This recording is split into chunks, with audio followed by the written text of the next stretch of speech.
Gentlemen,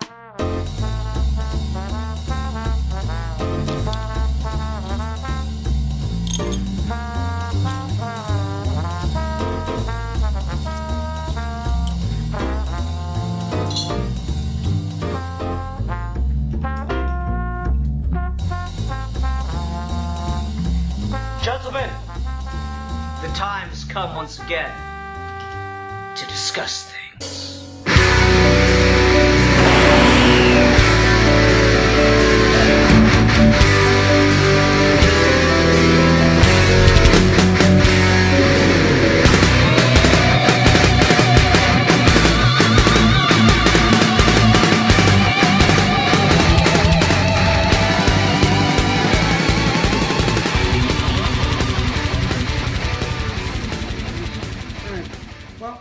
Welcome to another episode of Geeky Gentlemen. I am Sid2. Joining me today is Steve Baxi. Indeed. So today we're here to do another movie review from one of the DC animated films. I don't know if they share a universe anymore or not. They do. Kind of gotten to the point where I don't care. Because they never really do anything with the fact that these apparently share a universe.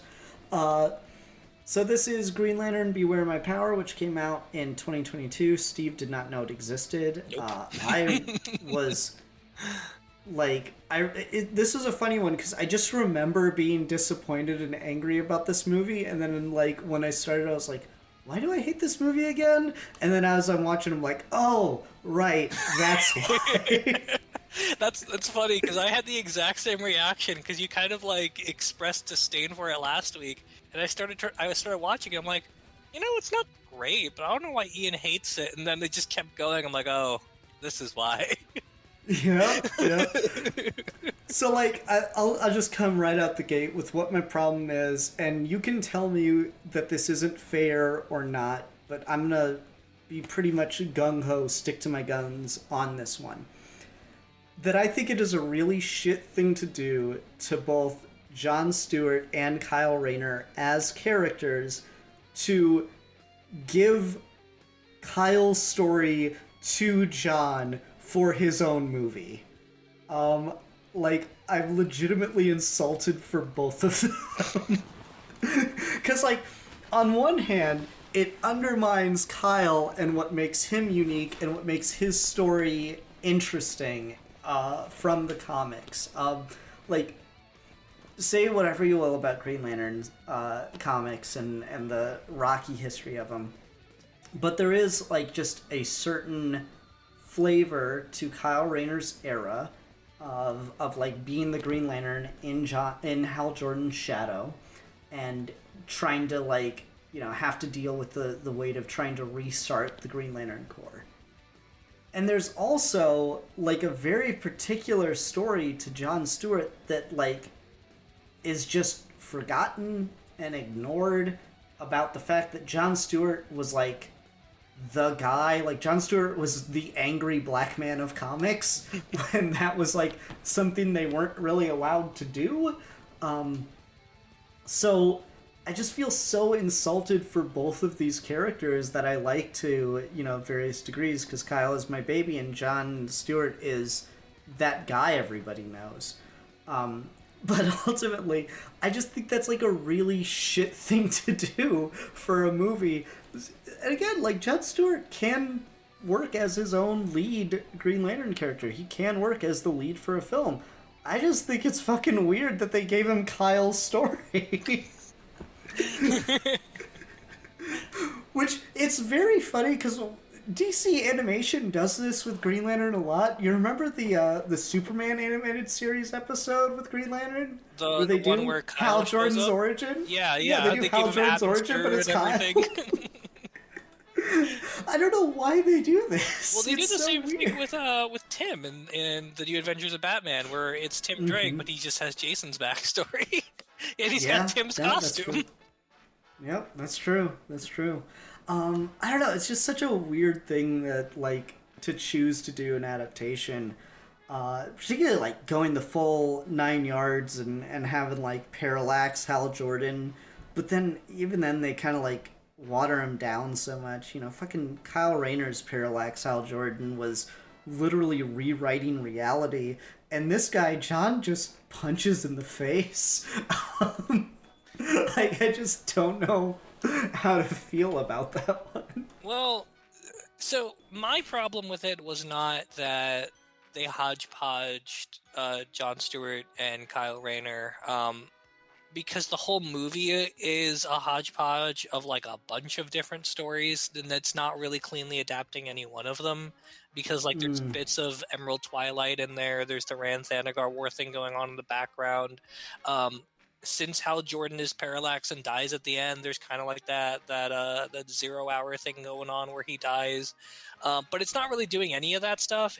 The thing about Jon Stewart being a Marine is retconned later, but they go ahead and just run with that from the beginning here. So there's lots of like little things about it where I'm like, they clearly are just doing like greatest hits of Green Lantern into one movie, so that part doesn't bother me. The thing that bothers me about it is it has this problem that I think a lot of movies in this continuity and in this series have, which is it's sort of presumes the audience is familiar with the characters, but not so familiar that who they think the characters are can get in the way of what they're trying to do, and is trying to have its cake and eat it too about that, where the best friendship between Hal and Ollie is a background part of this movie, all the way up to the point where Ollie's the one who kills Hal, and that scene is terrible. And the scene after that, where Jon Stewart's like, yeah, get over it, you did the right thing. Let's go worse. eat. It's so bad. It's so bad. But like, the movie never takes the time to make you care about the fact that these two guys are friends, and it still presumes that you're going to have an emotional reaction because you just know that they are, and it doesn't work to give you that reaction at all, which is really annoying. But it's also just like one of these weird, blandly designed animated movies where there's no sort of like style to it outside of just, can we do the most inoffensive, generic representation of the DC status quo as possible without ever leaning too far into one vision or the other, and just make it like a Cliff Notes guide, YouTube video style summary of events that abstractly occurred in DC history. And it's just really boring for that, because if you're going to hodgepodge a bunch of Green Lantern stories, you could choose to go your own way. You could choose to like make the movie feel like it's got some kind of like artistic weight behind it. You could try to make it creative or interesting on a visual style. I mean, like, First Flight is not a great movie by any stretch, but I still kind of enjoy the fact that it is visually distinct and that it's animated really well, and that it does kind of have a take on the Green Lantern stuff independently of adapting stuff. Versus this, where it's just like, don't know the comics, but know enough of the comics to understand things that we are not going to bother making you invested in. Yeah, that's a big problem with it. I should say I had to watch this in like 3 sittings. Because it was so boring? Yeah, I started it last night, and I was like, yeah, it's only an hour and a half. I'll be going to bed at like 11:30 or whatever. That's fine. And I'm sitting there like at 10:45, literally falling asleep, fucking watching it, and not even at like the parts that's like, oh, they're just talking or whatever. I'm falling asleep during like the action sequences. Yeah. Which is really disappointing, because like the Green Lantern nerd in me is kind of excited about just the fact that we get like Lysandra Dark here. I think Lysandra, it's a fucking made up name. It's whatever. The Sinestro Corps chick in here, because like she's one of the Sinestro Corps members from the comics I quite like, because she's just got like this really fun gimmick where they made her the horror host of comics, but for the Sinestro Corps. So she's like the keeper of the Book of Sinestro, and she just like tells you all the like horror stories of how this member of the Corps got their ring and shit. And it's like, this monster sleeps in a well and murders people, and so we gave him a power ring. Did he have any lines in this? I thought she was just in the background. No, she just shows up. She's just animated. It's just kind of cool to see her animated. In all fairness, I do appreciate that they actually like give her the chain as one of her constructs. She actually uses a chain in her fight with Hawkgirl. So I was kind of hype about that because like that's her thing. Is she's got like the Book of Sinestro and she carries it around chained to her via construct. And that was like the initial thing. Eventually they like really go places with it and she has the entire book tattooed all over her body, but just not as interesting as the chain to me. But still, it's just like there's just like cool things like that. It would not be animated Green Lantern if the boy, the one, the only, the best character of all time, Ken Jarreau, did not show the fuck up. Right. Why is he in everything? I don't know. Why is like he for a in while, every fucking thing? For a while, I thought it was Bruce Timm because it's like always been stuff Tim's been pretty associated with. But I've watched the credits. Tim's not involved in this at all. Nope. So I don't know why the fuck Ken Jarreau is just the one. And it's not like, oh, well, it's real easy because they could just reuse his design. Because it's not the same design. Yeah, it's not any other... Yeah, it's a brand new design, but you can tell it's Ken Jarreau because the fucking bug eyes. And I'm just sitting here like, why is Ken Jarreau always in this shit? It's weird. Yeah, there's a lot of things about this movie that just do not click on any level, and part of it is I think the overcomplicated conspiracy about how Rand and Thanagar are always at war and how it's actually Sinestro, but no, actually it's Hal Jordan, but no, actually it's Parallax controlling Hal Jordan. All of that stuff really doesn't no benefits because on one level, right? Like the base premise of the movie of Green Lantern, Green Arrow going into space, uncovering clues that is causing the Randians and the Thanagarians to go to war, and piecemeal creating this like makeshift team of them, Hawkgirl, Adam Strange, Hal Jordan, to kind of figure it all out. Like that's kind of fun, right? Like on a certain level, that's like almost the premise of a TV show or something at a point. But they throw so much at you towards the back half of the movie without developing any of it that it just does not matter and it's just not interesting. Like the stuff with Sinestro and all of his evil posse of Sinestro Corps members who they're not even all Sinestro Corps members. Well, the one I want to firmly establish that they go to all the trouble to put Sinestro in his Sinestro Corps uniform minus the symbol for some reason. Then they put Lysandra Dark there with the symbol as a Corps member using a yellow ring, and then no other Sinestro Corps members. Why? Yeah. Why? No, it gets really strange because you suddenly have like this one good team fighting this one bad team, but no character on the bad team has any dialogue except Sinestro, but Sinestro just has really generic "I will kill you" dialogue, and then Hal Jordan turns out to be the real bad guy, but that comes so late in the movie that it almost doesn't matter because his plan is nonsensical. Like they didn't even give him like the real the Parallax motivation of like he wants all the power of all the Green Lanterns so that he could recreate Coast City. He's just got like this really generic motivation of like I can wipe out all conflict, which he needs to create an elaborate conspiracy with Sinestro's help to cause the Randians and the Thanagarians to go to war to do this? I don't understand. What's the motivation? That's the thing, man. Like, there's a divide in the Green Lantern fandom about modern Parallax versus 90s Parallax. Yes, and understandable. I'm not going to comment too heavily on it, but, it is fair to say, like, 90s Parallax was literally like rewriting reality, and modern Parallax is just like a bug that takes you over and makes you kind of more powerful. Yeah. And so that's like, that's kind of annoying in and of itself. But like, can we all agree that this movie Parallax just sucks? Yes, 100%. Like, just fucking terrible. Because again, he's got like 8 Green Lantern rings on just so you could create that iconic shot, but make it look like shit because he's all just green. That's another thing. You mentioned First Flight earlier. What is up with DC Animation and like the only way they seem to establish that this is a really powerful Green Lantern is, oh, now he's just all green. I don't know. He goes Green Super Saiyan. I know, right? But anyway, so like they recreate the shot, but then like Jon Stewart just kicks the shit out of him. Yeah, that was really dumb.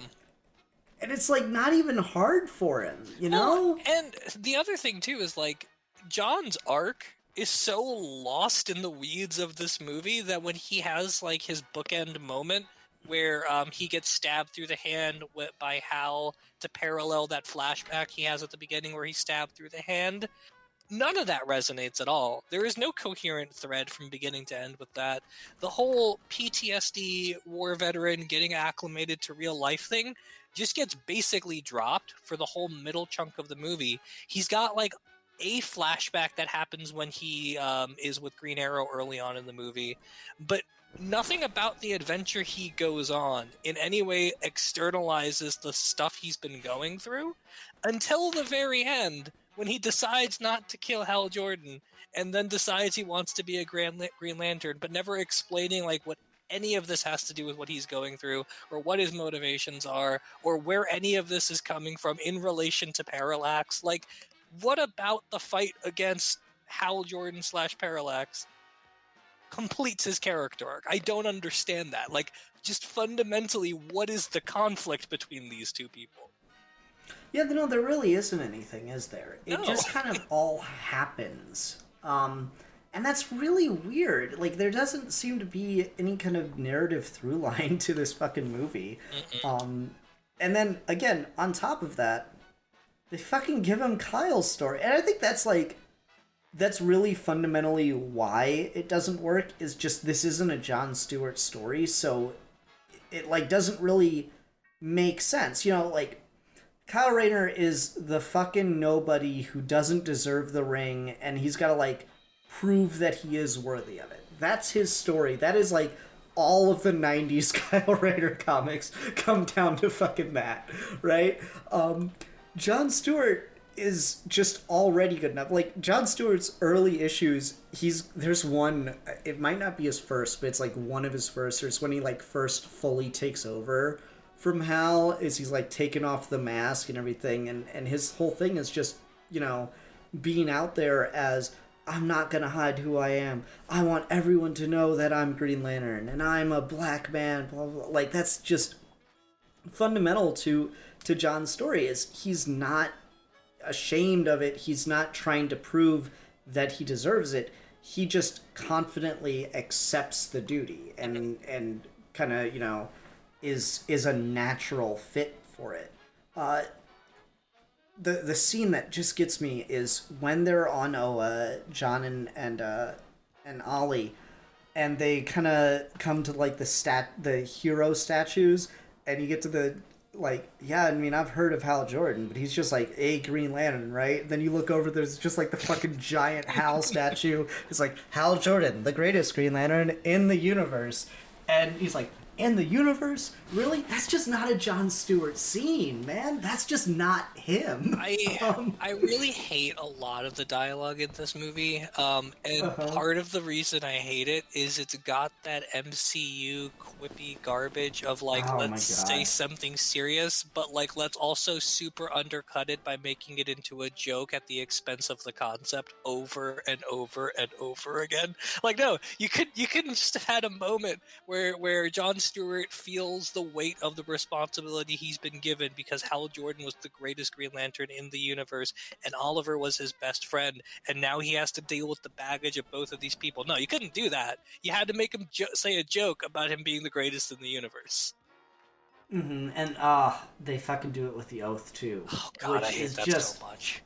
You can't. Wait, you so- can't make fun of the thing. This is another thing about the jokes that I hate, is that there's no comic timing in these kinds of animated movies because the animation is so stilted. So, like, any character will say a thing, but then the subsequent frames do not correspond to what the fuck they said, because clearly they are not thinking of these two things in concert. So Oliver is like, repeat after me, then says the entire oath and then another line before Joan Stewart makes a joke about it and repeats the oath.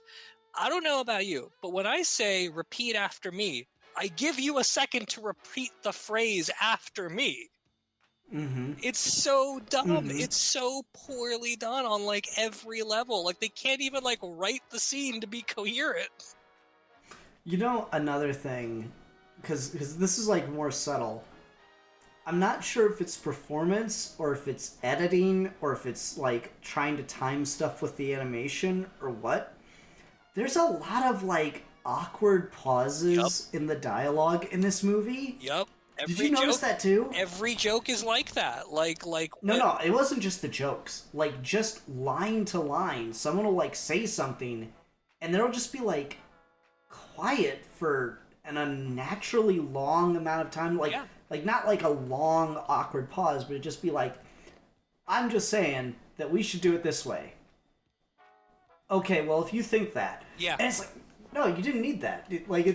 You could have just followed it up directly. Yeah, no, and I mean, the reason I say the jokes is because the timing falls off for those especially. But yeah, I mean, it's a plague throughout the whole movie, but it's a thing that's been going on in all of the movies in this specific universe, where even like the last couple seasons of Young Justice that are animated in a similar style have this same problem, where there is just no chemistry in the dialogue at all, and there's no like sense of pacing in the edit to like cut out those weird gaps where no one is saying anything. And so you just are left with these weird long awkward pauses. But it's especially bad because anytime someone says something that's supposed to generate a reaction, like a joke or like a twist, it doesn't happen because everything feels so dry and deadpan because everyone is just pausing before every line of dialogue.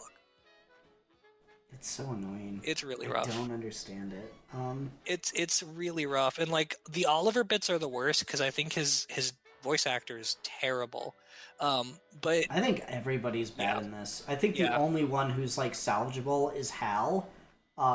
Everyone else, especially John. John is just the flattest character voice in this. It drives me crazy. I will say I think Adam Strange is not the worst guy in the world, but Adam Strange is also a really boring character whose only good memorable story is about how he's a boring character. So you know, he can take with the little victories at this point.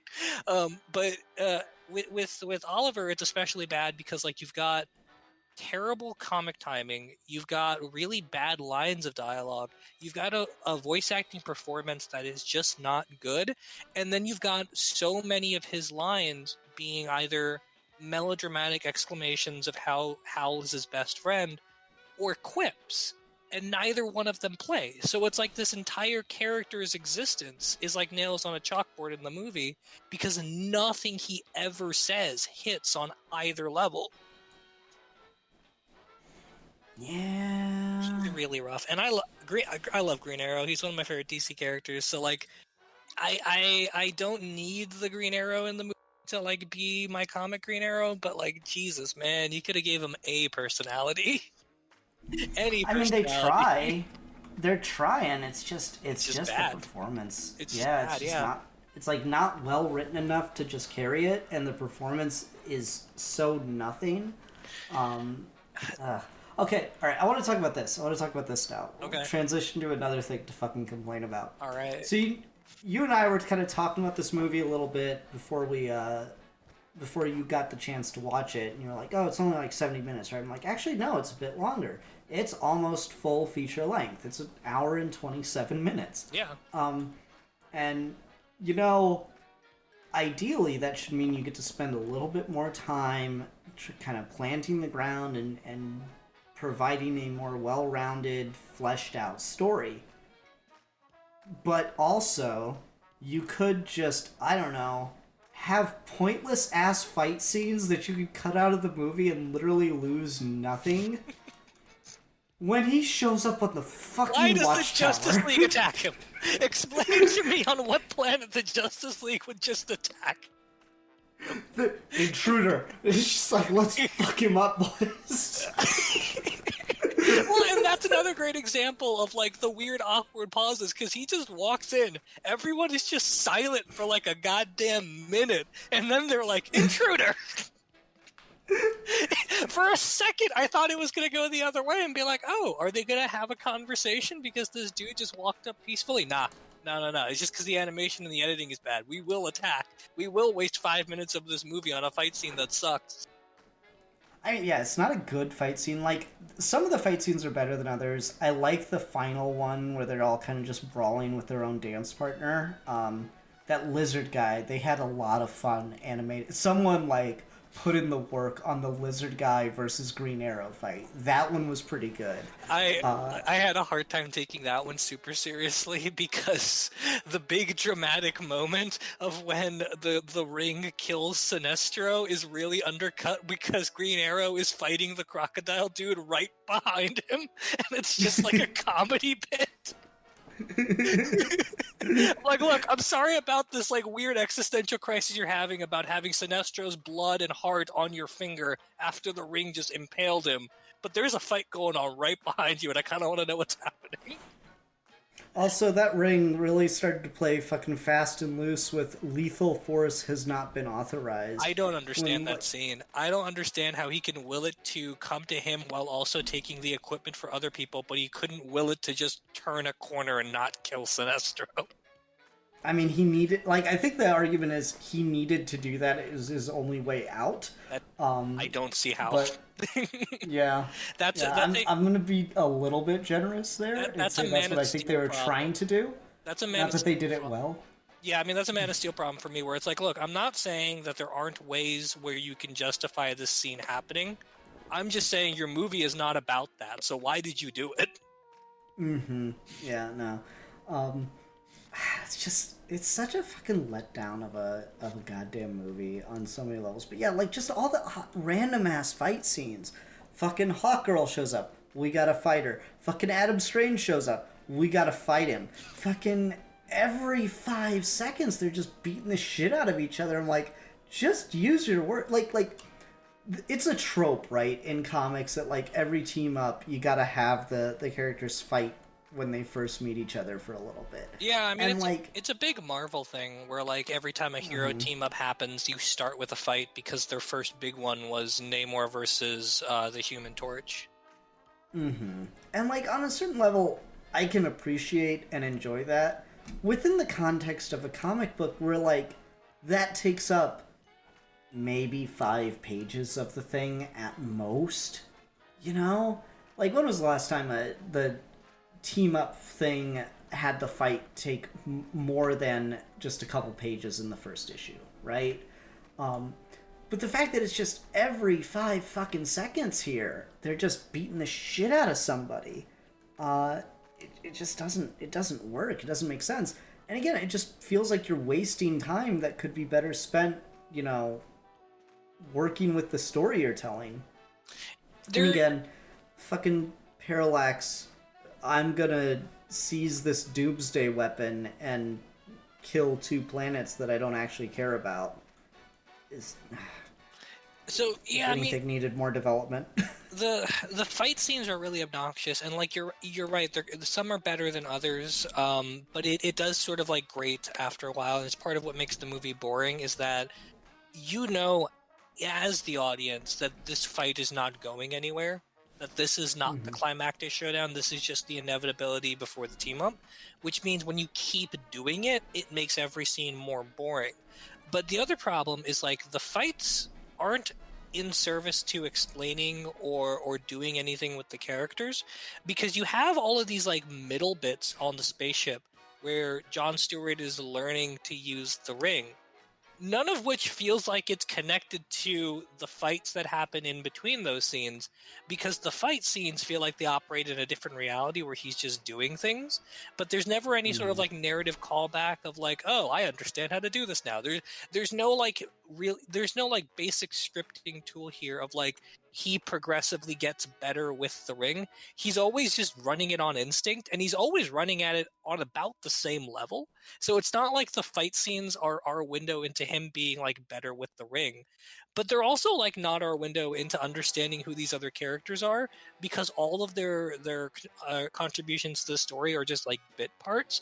Hawkgirl in particular, I feel like is super inconsistent throughout the movie, where you want to follow her arc of kind of mellowing out when she understands what's really going on with the war with the Ranians, but she's super inconsistent about like when she's a prideful soldier and when she's being level-headed and reasonable, about like how she was ready to fucking kill Adam Strange, and then when the Ranian dude uses his final breath to just murder a ship full of Thanagarians, she's like, "Good job, guy.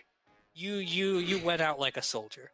Like, aren't you supposed to hate these people for doing that? I don't understand. Didn't he literally just kill your brothers and sisters? Right. Like If you want to make her like there's nobility in combat person, okay, but she's not doing that. She's just irrationally angry at everybody. So you got to pick one, right? And they don't. And also the fact that like, I'm on Oa and I'm attacking the first two people I see, and therefore you must be agents of Rand. What do you mean you use the Green Lantern ring on me? Like, the second he fucking pops out a construct, you should be like, oh wait, my bad. You're clearly not Iranian because you're using constructs on this planet of people known to me to use constructs. The two characters in the scene are both dressed in all green. I don't understand why she assumes anything else. Did you catch the moment with the animation error where, like, because they keep doing the thing where when John doesn't have the ring on, his ripped shirt shows his chest, but when he does, it shows the uniform. Did you catch the moment where he doesn't have the ring on, but they fucked up and put the uniform on him underneath? I did not see that. I guess I was not paying enough attention. That's funny. Yeah, no, it's a fucking boring-ass movie. I can't blame you, but it's just like... it goes to show just how fucking, like, lazy this is. Normally stuff like that I don't care about, but, like, when you start to have such a just poor product, that shit starts to stand out. Just kind of speak to no one cared about this. I'll tell you this, though. The scene that did get me invested back in the movie because I thought it was so hilarious is when Hal Jordan Parallax is talking about his backstory, and he surrenders the ring and he's buck-ass naked on that planet, and Sinestro puts the Parallax entity into him, and then he's just flying across the universe naked, and then he lands on Oa and murders all the Green Lanterns naked. I mean, okay.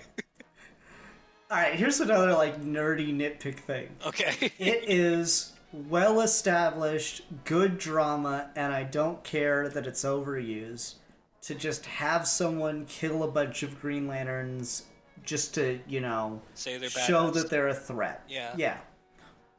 However, just Sinestro showing up and firing a bunch of arrows and killing all... Because clearly Hal, at that point, not able to make constructs, not able to do anything construct-wise besides just fly, which I'm not entirely sure Sinestro's not just helping him with, by the way, but, like, just he can't make constructs because then he wouldn't have needed the rings to do it later in the movie. So I just have to fully accept that without a ring, Parallax Hal can't make constructs. So just Sinestro killed everybody then. That's what happened. Just Sinestro on his own showed up and just fired arrows at fucking every single Green Lantern and killed them all. It sort of raises the question of, like, why was this ever a problem? I mean, like, and it's funny to go, like, to the source material here, right? Because Hal Jordan didn't kill every single Green Lantern by himself in the 90s, right? He kills like 4 or 5 on his way to Oa, and then he takes all the power from the central power battery. So it's not that he even kills all the Green Lanterns in the universe, because fucking every single one of them shows up. It's like, oh, don't worry, I lived during Kyle's run. But like, a bunch of them die because they're out in space when he takes the power, and their rings stop working, so they just die. And then the other ones are just stranded on whatever fucking planet they were on doing their job, and they're just stuck there now. Is essentially what Hal Jordan did in the comics. So, just fucking do that again. Like, I don't know. You would have to like pick a lane for this movie to go in to do any of this stuff competently, because the trouble you really run into is you want to do a hodgepodge of so many notable Green Lantern stories, but you don't want to like focus in on one and tell it in a way that's compelling because you want to get through all of these events. But then you've got all of these individual characters that have conflicting or disparate or unconnected character arcs that are thrown in the middle of this pre-existing hodgepodge, and none of them can kind of like pick a lane to go down and make them interesting or compelling. Because at the end of the day, right, like if you want to do the Hal Jordan turns evil, turns into Parallax, kills all the Green Lantern story, you can do that. I'm sure you could if you were a good enough writer, even sandwich Jon Stewart into that story. The trouble is, you actually have to thread the needle between what his emotional investment in the sequence of events happening is, and connect it to that conflict. And nothing in this movie ever does that for any of the books it's choosing to adapt. I could care less if they are accurate or not. That doesn't matter to me. But if you're going to adapt the story and throw in these other characters, you should at the very least write the story or write the characters, and they're kind of doing neither. To an extent, I agree. I do think there is something like fundamental to, if you're going to try to adapt the thing, you should probably stick a little bit closer to it, because there's a reason that the choices were made and the characters provide these different voices, these different aspects. You know, you can make any character do anything, but eventually things are going to feel out of character, things are going to feel wrong with this character if they're just not really built for that purpose. And yeah, you can always find a way to make it work, but also maybe the way to make it work is just not to use that person for that thing, because it's just not gonna feel right, you know? So that's kind of what I just keep coming back to. That is the cardinal sin of this movie for me, is I can kind of accept a lot of like bad dialogue, bad acting, bad animation. I mean, fuck, I've watched plenty of DC things the last 10 years. It's fine. But just, you can't just undercut the thing, because it's not like this is obviously more of a mass appeal product than something like just the regular comics. But at the same time, these really aren't made at this point for any kind of general audience. They're basically marketed to and sold to comics fans, and maybe like, you know, kids in the fucking grocery store that see it and bug their mom. I feel like those are the demographics these movies are aimed toward. Sure. And so you can't really, you know, logically get away with, oh, we're just gonna do whatever. We'll just use these characters, use these things, because your target audience is gonna know what you're pulling from, and they're gonna be like annoyed by it. So well, this isn't 2000s X-Men movies, goddammit. And I mean, this is the thing where we disagree on it most of the time, which is I don't care if things are accurate to the comics, because I feel like that's a slippery slope to fall down, because being accurate to the comics is always going to mean something different based on the comics you're reading. Because you could even argue, right? Like at the end of the day, the most famous Batman story of all time, Dark Knight Returns, is out of character. You know, like at a certain point, you are just getting to these semantics of like, The canon is just whatever the person writing the story felt like writing at the time. But Sure. but to your point, and I think to the deeper problem with this movie is it's playing fast and loose with the audience it's targeting, where it doesn't want to do the work of creating its own version of these emotional relationships, and it's depending on you to bring that association in so that you care about stuff like Hal and Oliver together, because the movie doesn't do any work to give you any reason to care about them. But then it's doing things that are so radically different in that respect too, that it's kind of confusing how much information I'm expected to know versus not know. Like, at a certain point, right, you do have to pick, or is this a movie that's geared towards just being like a Cliff Notes version of the comic story? Or are you actually doing your own thing and therefore have to work at writing the characters in a specific way where we can grow to care about them? And again, they're not doing either. They're not sufficiently adapting the story so that the audience that's bringing the information in with them can understand and follow what's going on, but they're also not sufficiently writing the characters so that someone who has no idea who these people are can expect to grow and care about them over the course of the movie. They're just playing fast and loose in both lanes, and it just doesn't work. Can I do a hot take? Yes, absolutely. Okay. It's your show. Thanks.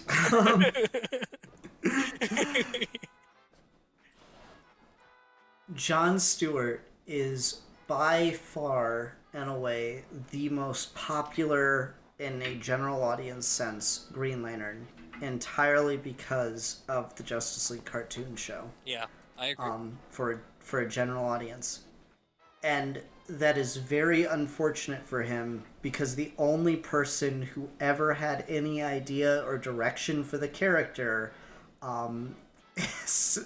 before or since, I'm gonna make it an extra spicy take, died after he got him on the fucking television, and that was Dwayne McDuffie. Yeah. Dwayne McDuffie was the one who fought to have it be Jon Stewart, who basically like rewrote the character's entire background and history for the context of his show, of the show with him in it. As little work as he got to do. Thinking back on it, there's exactly 2 Green Lantern stories throughout the entirety of Justice League and Justice League Unlimited, but that's neither here nor there. But he pitched it, and he has this great take, and it's like, you know, widely distributed all over the world. Fans grow up loving it and falling in love with the character, and like, Jon Stewart's my Green Lantern, and I'm like, great. Now, if anyone else could ever do a story with him that doesn't suck ass, I would love it. I don't know. I've heard there's good things going on in the current run with his, like, grandma having dementia and stuff. I don't want to be too judgmental of it. I'm just saying that every time I pick up a goddamn Jon Stewart comic, it is the most boring, tasteless shit sandwich. I mean, you're not wrong. The current run by PKJ I've heard good things about, but that's not a writer I particularly like in most instances, so I haven't picked it up yet. Most of the stuff I have read with Hal Jordan, I agree, or not Hal Jordan, with Jon Stewart, I agree, has been mostly pretty bad.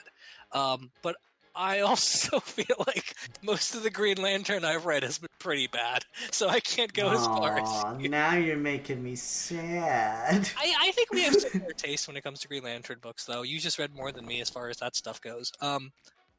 Here is another thing I'll say, though, while we're on this train of like hot takes. I don't know what the consensus is, but you alluded to like this debate between 90s Parallax and 2000s Parallax.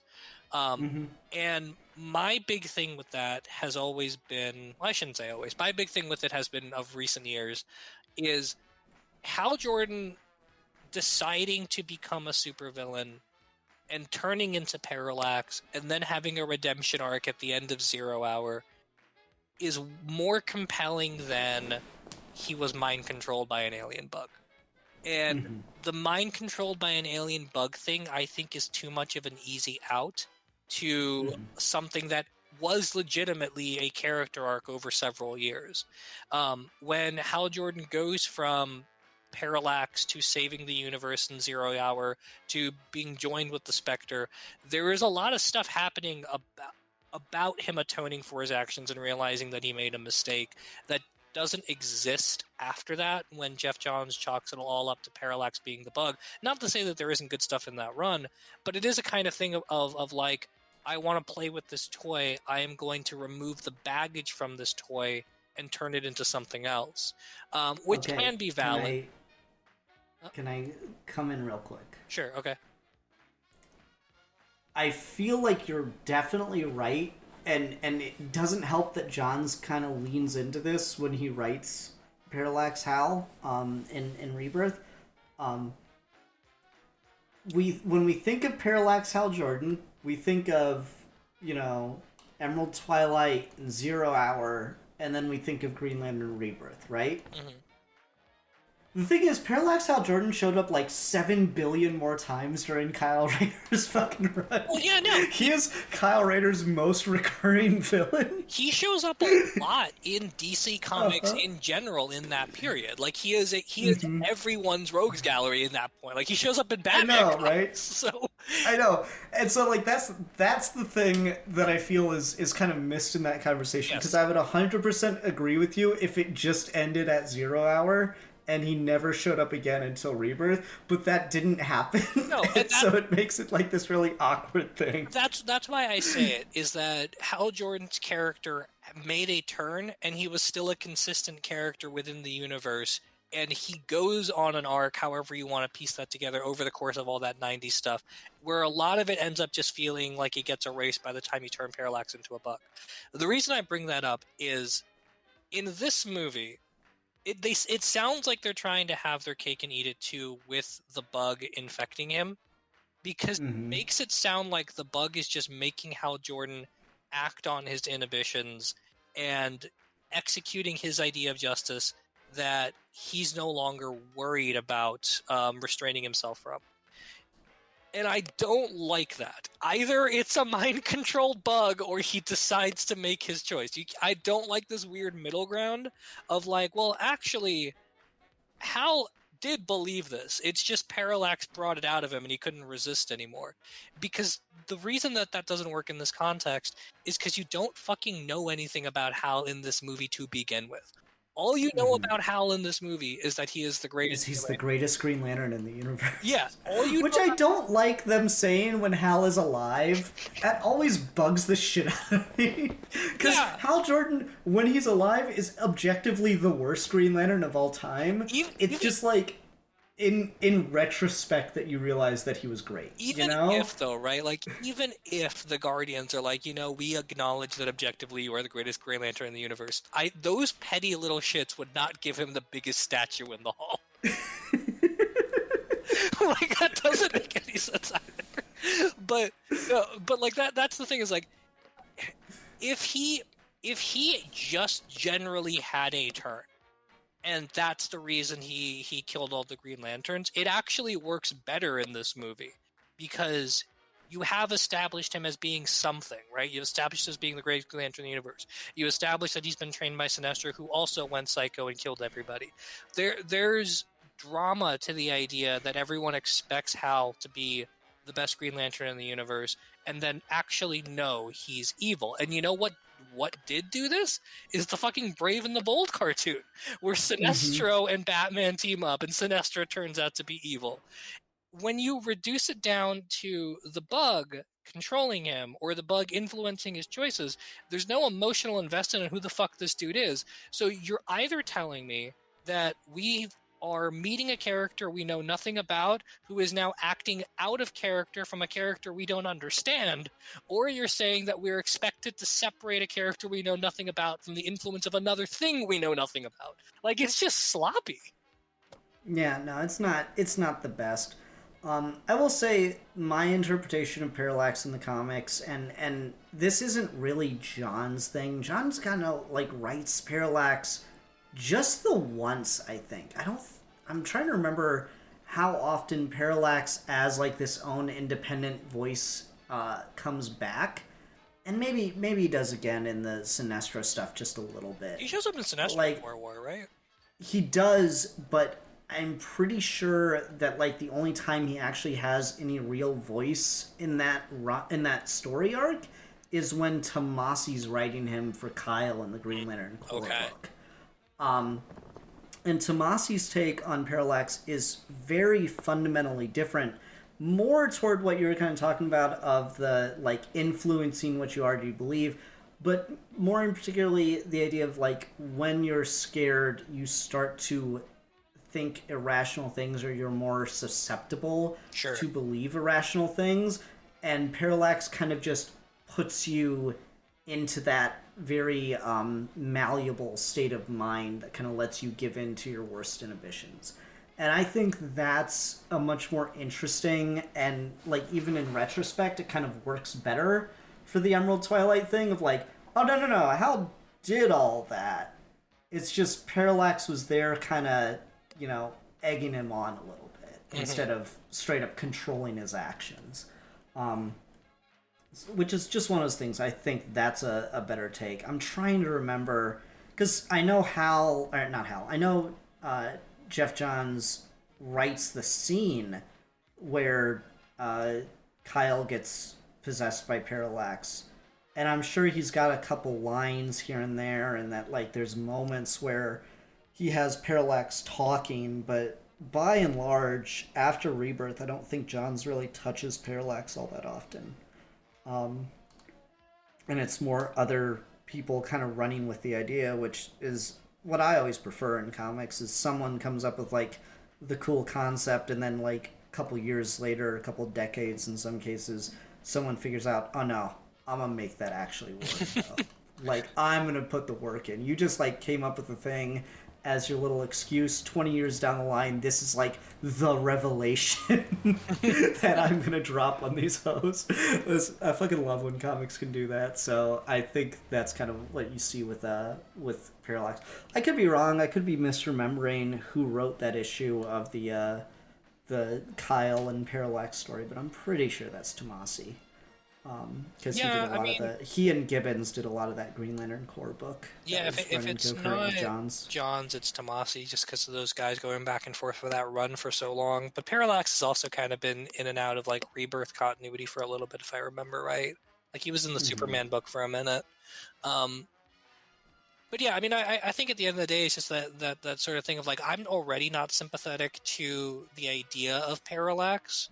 But I think it plays especially bad in this movie because it's once again kind of assuming the audience's understanding of what Parallax and who Hal Jordan is without making the effort to care about the version of the character.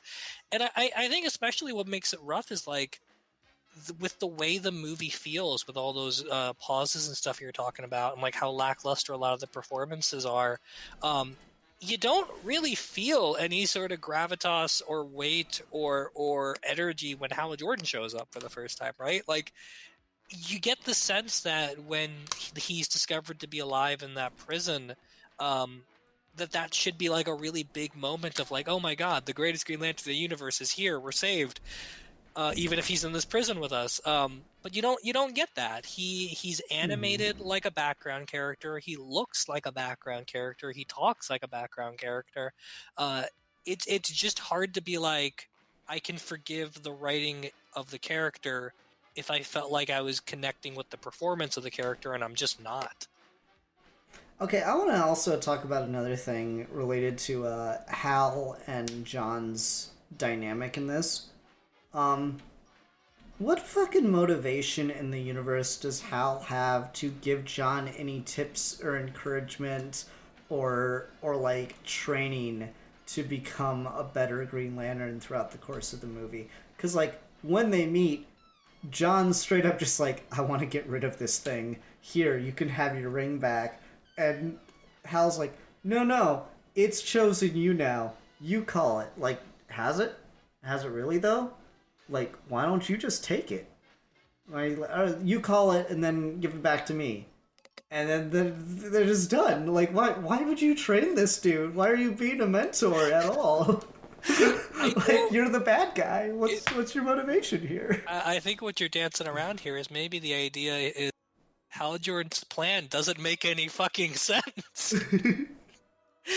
Was It it just really is the epitome of like writing for the reveal, but not like making a satisfying reveal. You know, it's just like how like big a twist can I make this without giving any forethought to whether or not it's like earned. You know, Ed Drew Baker talks about this a little bit in like his early stuff when he's talking about like scripting a mystery, where he says the problem you run into with a lot of mysteries is as a writer, you're structuring the evidence so that you're following the detectives as they're getting from point A to point B and finding all the evidence to get to who the bad guy is. But the problem with that is what you should actually be doing is scripting the opposite side of it, which is what is the criminal doing at every point in the story where you're following the detective? Because if you don't know where they are relative to where the detective is, then the mystery's not going to make any sense by the end. And that's kind of where this goes, where it doesn't seem like anyone has any idea what anyone else is doing outside of the characters we're watching. So every time they show up, it's like the rest of the world falls away, and none of these motivations or plans makes any sense. Also, did you catch the line about yellow being the one thing that the Green Lantern ring doesn't work on, and that never being a problem in this movie? yeah, he never has any issue with it. Like especially the because ring is trapped in a Sinestro yellow puts. box. Yes, Sinestro It puts it just in the breaks yellow out like, box so and what just the crushes. fuck was the point? Why did you go to the trouble? It's so dumb. He never man. has like. It's not like when he's fighting Sinestro, his constructs have any like harder time with the yellow energy. The fucking ring impales At him, all. so it's not like he's immune. Mm-hmm. It's just like completely different. I don't know. That was a weird one because they don't use the weakness whatsoever. And again, right? You could imagine in this alternate universe where this movie is geared towards people who already know their DC lore, they could be like, but Parallax has been removed from the Green Lantern Center Power Battery, which means the Green Lanterns no longer have the yellow impurity. So it's actually this big hint to us as the audience that the fact that the ring is able to break through and make contact with yellow shows that Parallax is out and loose, and we should be on the lookout for him. But the movie never says any of that. The movie doesn't care about any of that. The movie doesn't develop any of that. So why even include the line? Steve, which one of us here is the bigger Green Lantern fan? Definitely you. Okay, just to prove your fucking point, I'd fucking forgotten that was the reason about the yellow impurity. Yeah, because that's Jeff Johns' big thing, is the reason the ring doesn't work on yellow is because Parallax was in the center power battery. No. As soon as you said it, I'm like, oh yeah, that's right. But the fact that I like completely fucking forgot about that within the context of this movie.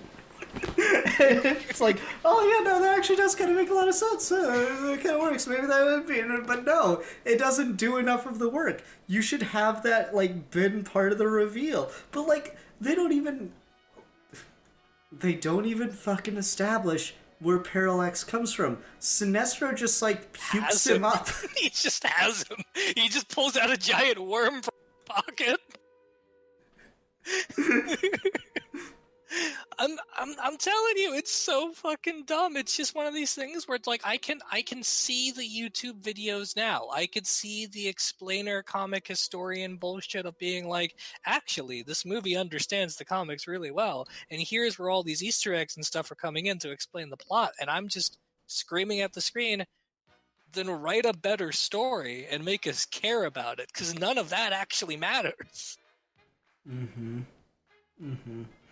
Yeah, so it's not a very good movie, which is weird because, like, DC and Green Lantern actually have a really good track record when it comes to the animation side of these things. Like, animated DC has given us two of the best Green Lantern things, like, not just adaptations, not just pieces, just straight up. I would recommend watching Emerald Knights and the animated series over reading most of the comics. I think both of those things are objectively better than even some of my favorite Green Lantern comics. I also think First Flight is not a bad movie. I enjoy that one. Yeah, First Flight's okay. It's fine. It's fine. It's like a solid B- of a movie. There's Which just is, I some think, better than a lot stuff of here and there that origin doesn't Yeah, no, there's some stuff here and there that like annoys the fuck out of me about it. Like, I don't know if this is gonna like hurt the movie in your eyes. So like Sinestro has the weaponers make him his own power battery, right? Yeah. And it's a yellow power battery, and Sinestro's even got the yellow lantern symbol on his chest in that movie, right? His power battery is a yellow power battery with a black Green Lantern symbol on it. And I don't know why. And it bothers me so much. I mean, that's fair. I will say, the ring that they use for the Green Lantern rings in First Flight is my favorite design for the rings, and it's my favorite design for the costumes, where it's got those little black notches and stuff. I just think it looks slick as hell. No, those are good. They reuse like all of those assets and designs when they did Emerald Knights. Yes. So like First Flight's decent. It's got like my favorite Sinestro scene in anything when it's just Hal in the fucking like junkyard with Sinestro and he's like freaking the fuck out. Oh, I love that. Yeah. And then right before that, you get that really scary ass intense interrogation scene where he just keeps like forcing this lady to do drugs. Some of that too. That's some top tier Sinestro content right there. I love that scene especially because it kind of makes Sinestro feel more alive, and like the movie is actually taking advantage of the idea that the Green Lanterns are cops. So like he's going to informants when they bust into rooms, they're waving their palms around like they're guns. There's just something about that movie where it feels like they commit to the bit. But they also pull a lot of the stuff I really like from Green Lantern Secret Origin into that movie too, because that's a comic that I enjoy despite not liking a lot of Jeff Johns stuff. But I think that's a good origin for Hal, and the movie uses a lot of that stuff too in a way that I think actually makes it better or more entertaining to watch. But yeah, you're right. Like all three of these Green Lantern things are like leaps and bounds better than most DC stuff that have come out. Yeah, I don't know. It's really weird because they've had a really good track record with just solo Green Lantern stuff. I don't love a lot of what they do with Green Lantern in a lot of the shows, Batman Brave and the Bold being like the one exception. Because that's a perfect show. Yeah, DCAU Green Lantern is like the most milquetoast version of Green Lantern. I'm sorry, people that really love Jon Stewart from that universe. He's cool, but everything else is just so not cool. So like, yeah, you get like all these weird like all these really good adaptations, and I guess, you know, you gotta miss eventually, but man, what a fucking time to miss with your solo Jon Stewart adventure. Just across the board, we've had like almost nothing positive to say, and genuinely, I love Green Lantern. I was so excited when I saw that we were getting another solo Green Lantern animated feature. Because again, they hadn't missed yet. But boy, did they miss hard, though. Yeah, I'm struggling to think of like anything I liked about the movie, to be completely honest with you. Like, you know, normally you'd want to like throw it a bone here and there, but like it's just bad, dude. It's just a bad movie. I mean, again, it was kind of fun to see Lysandra Dark appear. Again, I wish she'd gotten more of her gimmick in this. If she just made one like Crypt Keeper level pun, I would have been so happy. If she spoke at all, because if she did, I missed it. Yeah, no, I think she just grunts or something. But if like just in the fucking fight with Hawkgirl, if she'd been like, "Such a scream to meet you," some shit, I would have been instantly 10 out of 10 movie.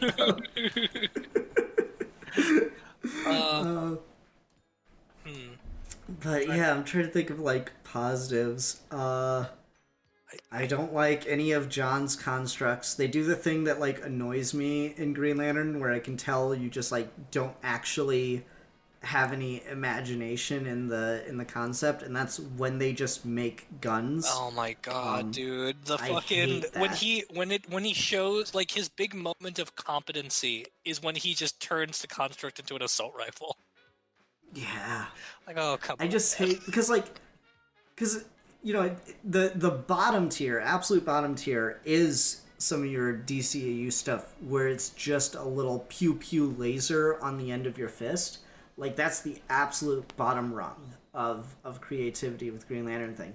The next bottom rung is, well, we don't want to just do that, so we'll have him make a construct of a little gun that goes pew pew. All right. I'll give you one positive. I'll give you the one positive I had, which is contrary to a lot of other stuff for Green Lantern. What they normally do is they just have like a green tail connecting the ring to the construct. I like that in this movie when the constructs are actually being used and you flash back to the lantern, it does actually look like a beam of energy is pulsating out of the ring. They did bother to animate that, and it looks kind of cool.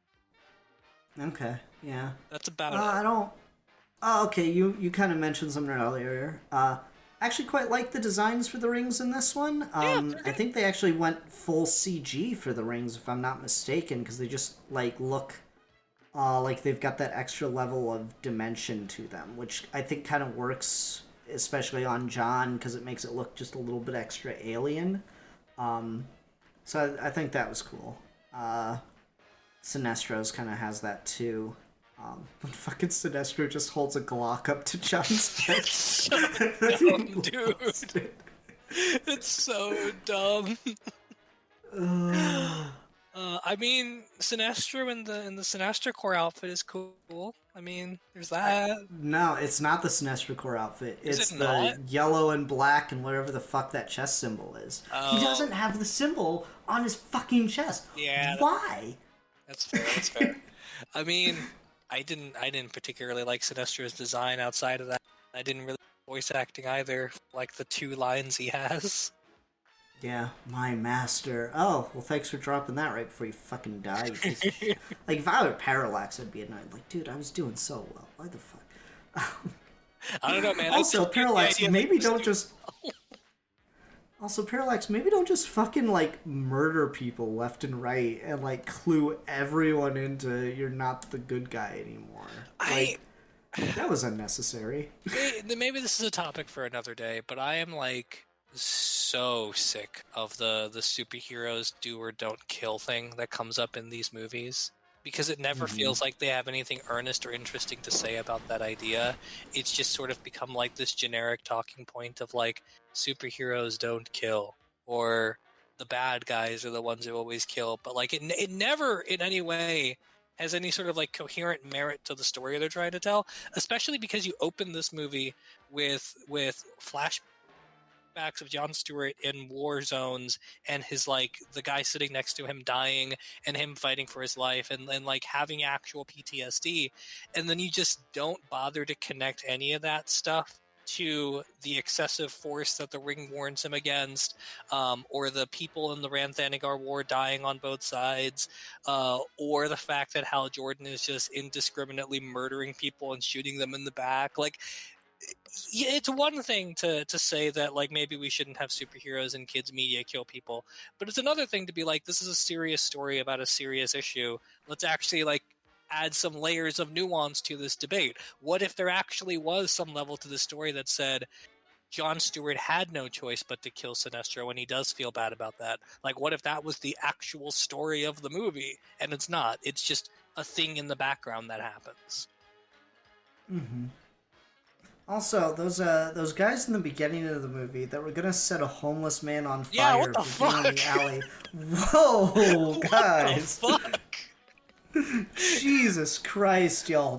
Talk about escalation. Yo, we told you not to come here anymore. All right, let's light him on fire. Whoa, Bill, what the fuck? Whoa, man. You're kidding, right? No, I'm gonna fucking light his ass on fire. That shit is a Key and Peele skit waiting to happen. Like, what the fuck? Whoa. Dude, I didn't sign up to be lighting people on fire. Oh my god. That was so bad. Oh. Like, they could have just been beating him up and it would have served the same purpose, but, like, lighting him on fire...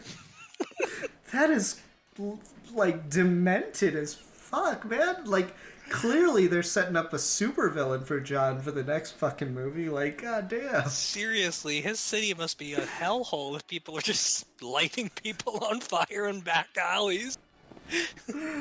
Oh, Man, yeah. god damn. Like, normally you kill someone and then burn the body, but, like, Jesus Christ. Yeah. I mean, even in the last movie we were talking about, Last of the Mohicans, at least we like murdered the dude instead of lighting him on fire. I know. Jesus. Oh, okay. I think I'm done talking about this movie. I think I've gotten all my hatred out. I don't remember. Oh, that's what it was. There's a fucking clip from this came up on my YouTube recommended, and I was like, oh yeah, that movie came out. Or no, a clip from it came out, and I was like, oh, did they make another Jon Stewart movie? And I started watching, I'm like, oh no, this was from that movie I fucking hated. Why did I hate this movie again? Now I remember, and now I've got it recorded for posterity. Yeah. If you ever feel the need to like rewatch how you felt about it, now you've got a 1-hour podcast review about it. Yeah. Easily the worst Green Lantern thing that's been put to television screens and DVD and shit. Not the worst Green Lantern thing. We did a review of that with the infamous comics month where Hal Jordan fucked a 13-year-old.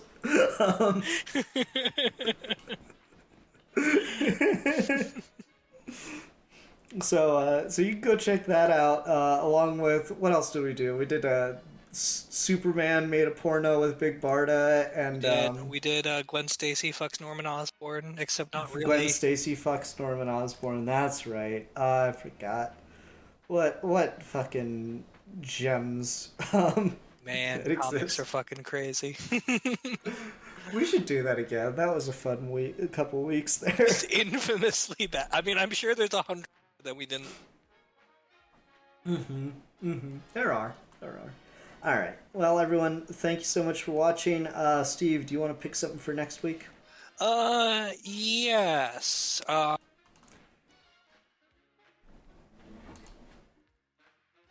you talking? I'm just asking.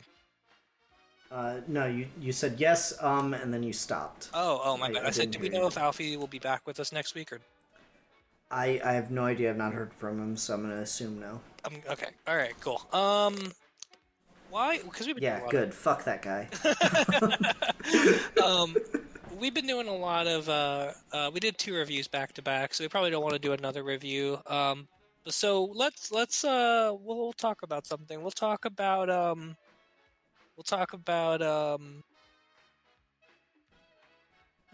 Sex, baby. Talk about you and me. Talk about making love. And it's going down.